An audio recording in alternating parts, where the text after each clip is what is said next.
So yun, meron tayong ano dito, water pump. So ito ay gasoline type na water pump. So since tapos na gamitin at matagal nyo hindi siya gagamitin ulit, na itatago nyo siya ng matagal, so bibigyan ko lang kayo ng tip para hindi na kayo maglinis ng carburetor pagdating ng araw. So i-off nyo siya, i-off, then etong carburetor na to, alisin natin yung pondo. So paano maalis? So kailangan baklasin natin tong air filter nya. So okay, watch this guys. So gamit lang tayo ng number 10.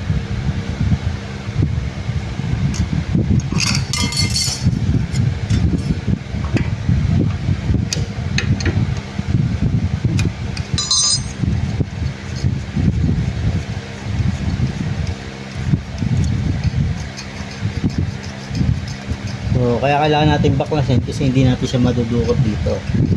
So kailangan maging open yung ano niya, yung pagpipihitan natin para hindi tayo mahirapan. Ayan. Then gamit naman tayo ng number 17 na back range.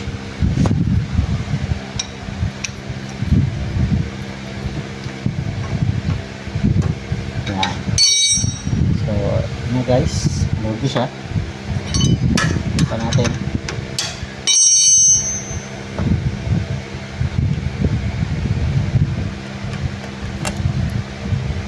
Ayan. Patapunin nyo lang yung laman. Ayan. Tapunin nyo lang siya. Ayan. Para hindi siya magpondo at mapanis. Hindi mag-uumido yung mga yung mga fittings niya sa loob.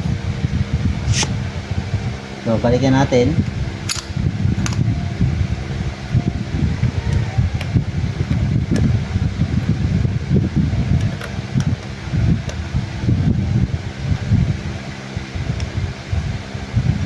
Kita natin.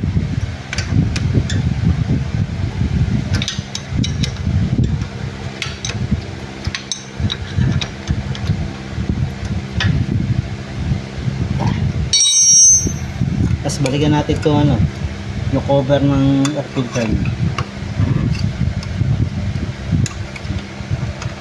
Balikan natin yung tornilyo.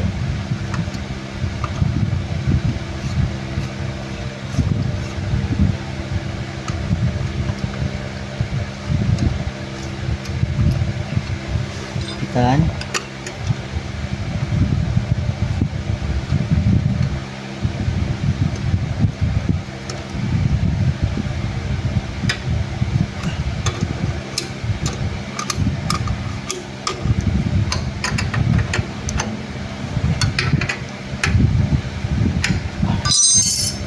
Balikan natin itong takip sa ilalim.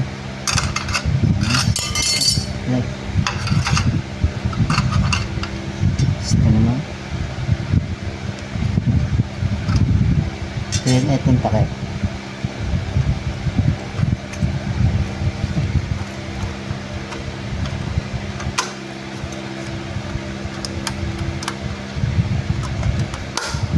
So yan guys, yun na lang gagawin natin. So tip idea lang to para hindi na kayo maglinis ng carburetor pag gagamitin nyo itong ating water pump. So okay.